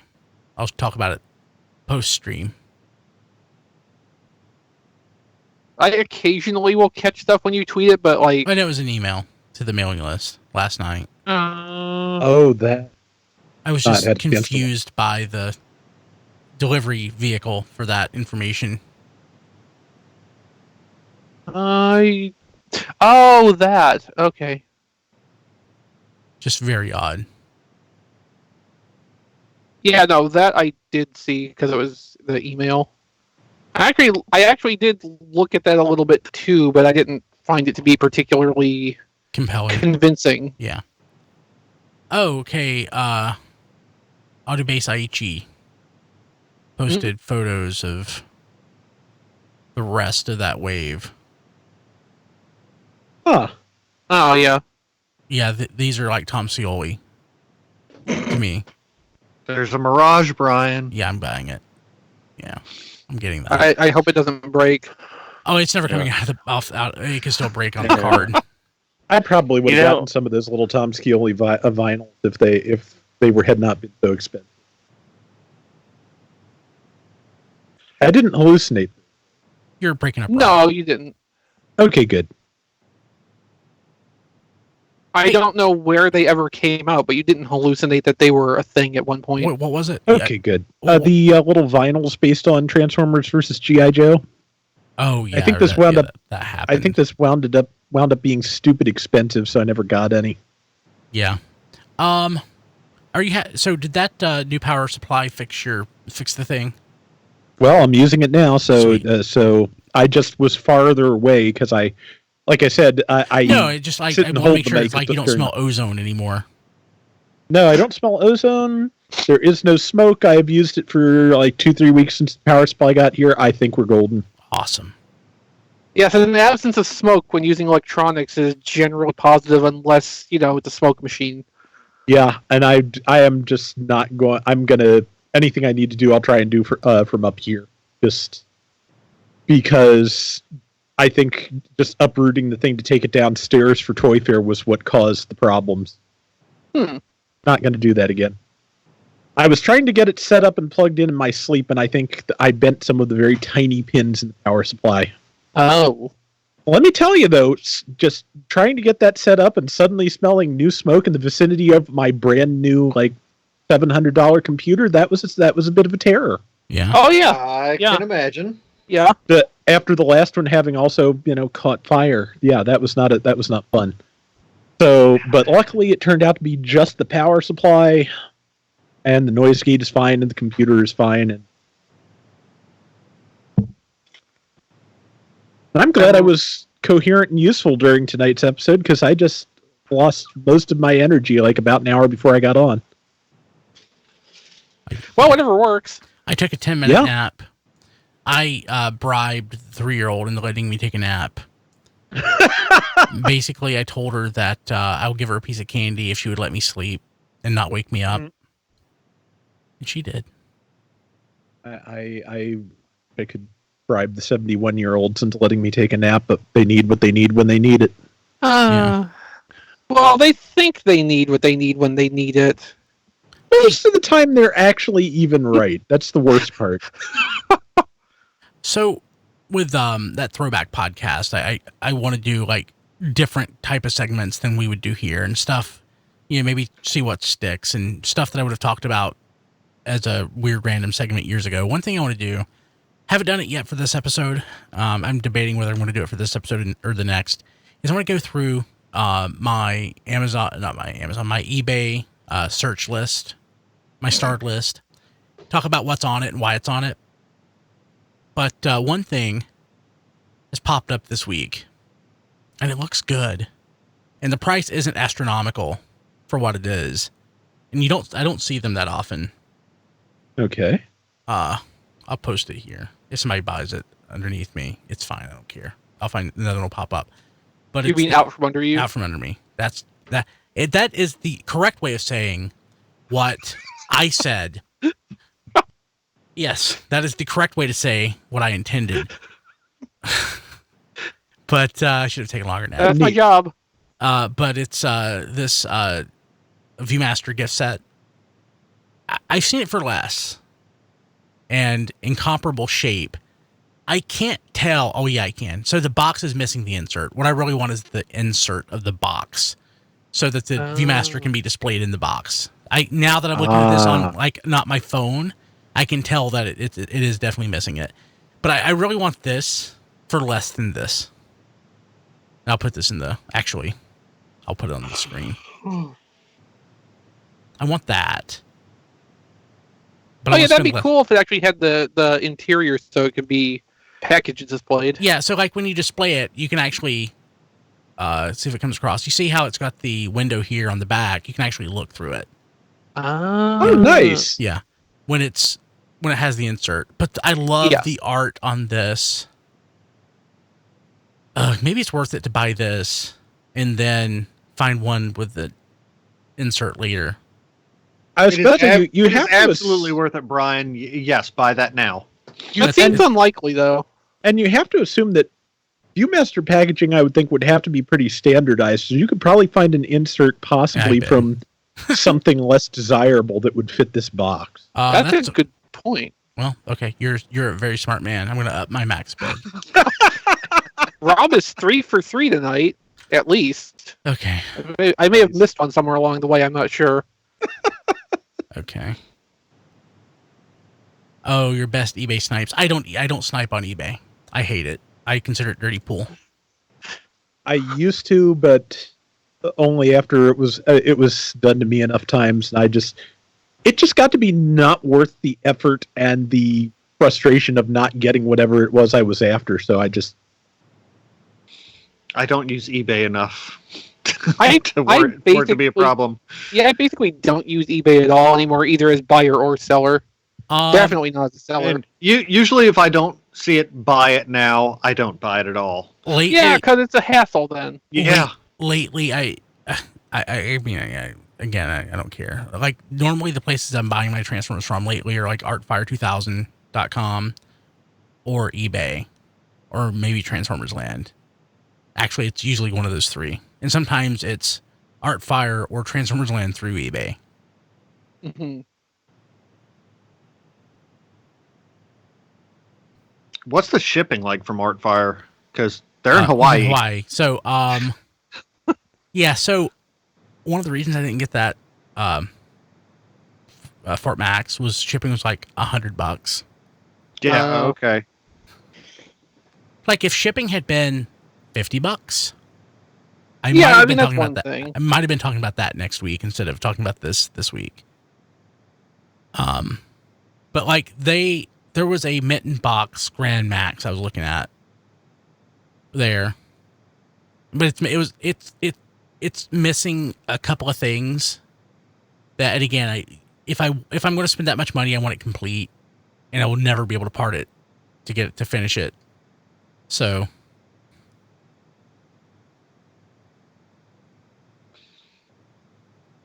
but like the prices of these things are surprisingly way less than I would have thought. I think the price of these things is way less in general than they were in the past. I think there's less demand because I think some of us have died off. Sad but true. Died off or just can't afford it anymore. Or just grown up and sold off their collection. Like there's stuff some people do. There's stuff that like it would be perfectly serviceable in a collection. Like if you're not like a completist when it comes to like parts or whatever, like sometimes they'll have like a Star Saber that looks good that may be missing almost all the parts, but the ones that are enough, that relevant enough for this to be displayed for like $60. Nah, man, if I'm going to buy something, I want to buy it with all of the parts. Well, that's what I'm saying. But I'm saying it. But if you're not somebody, you want that. Like that's the reason. I haven't bought that. That's the reason I wouldn't go for that Grand Max. But yeah, there's certain things I'll buy incomplete if I know I can. If it's something that's going to be easy to complete down the line, yeah. Yeah. Because that could even become like an ongoing project thing, which can be more fun. Yeah. Yes, yeah. That's how I got my Fort Max, which I finished immediately before they announced the Encore version. Yeah, so see, that was the thing that always looked interesting about vintage G1 collecting before, like, the reissue series really, I don't want to say before they started, because that started, like, back, 2000, 2001. But, like, when it really got going, it seemed like it kind of broke the spirit of doing that. But, like, you get a junker body, and then you start amassing parts little by little, and you build a good quality example of this toy that you want over a period of time. Yeah. It's more than just buying something and putting it on your shelf. You've literally made that yours through the process of reconstructing it. And, like, that was the thing, that was pretty much the only thing about vintage collecting that ever seemed like it'd be a really cool thing to do. And now it's just like, what's the point? Like, I did that back when the reissue was not really available to me. I did that with the with G1 Ultra Magnus, Which is also how I discovered there are 2 different versions of that, and the parts are not cross-compatible. No, they are not. Because I had to rebuild mine. Yeah. I like the people that are like really into like the vintage collecting. I take my hat off to them. But like they have to be. Everything has to be stamped the same way, and if the toys aren't stamped the same way, the parts don't work together, right? So, like I just literally finished my G1 Ultra Magnus, parting it out over the course my of 20 G1 years. Ultra Magnus is definitely mine because it is a mishmash of the 2 non-compatible types. Yeah. How'd you make that work? There was some part swapping necessary. John's comment in our chat saying I rebuilt the trailer. Seeing them in antique stores, 2 different trailers, and estate sales versus eBay moves them from vintage pop culture treasures and into the junk category. Yeah. But this tells me I wouldn't mind going to more estate sales and antique stores. I go to antique stores quite a bit whenever I around one, because who knows what you're going to find. Yeah. Yeah, well, Kilby, if you can ever, manage a trip to the Middle Tennessee area, like, we'll take an extra day and go down to Chattanooga, and Mickey can tour us around the antique malls around there, because, like, it can be interesting, especially for, like, the first or second time you walk through it. One of those places in North Georgia is where we found the autographed DeMar wall hanging that now adorns Mickey's bathroom hall. That's amazing. For instance. Yeah, that was a pretty interesting day.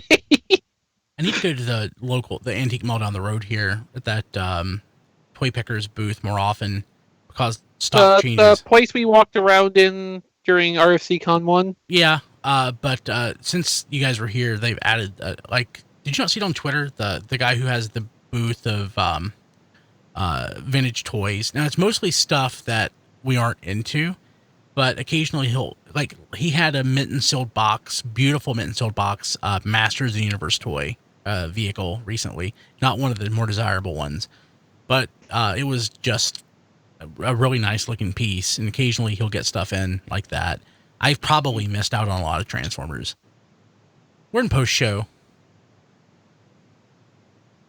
It's been a while since we had a post-show. Yeah. Yeah. I blame Diecast. Yeah, he's not here to defend himself. Right. I was about to say, I blame serial exhaustion on the part of basically everybody. Yeah, I can't stick around too much longer myself. So. And I we can wrap. Cereal. We can wrap. So people watching live, we love you. We'll catch you later. Good night, everybody. You're the best. Didn't have said anything. Sorry, guys. No, it's fine. Bye, people. Bye, YouTube. Bye, YouTube. It says, are you sure you want to end your stream? Not yet. I'm hitting end. Bye.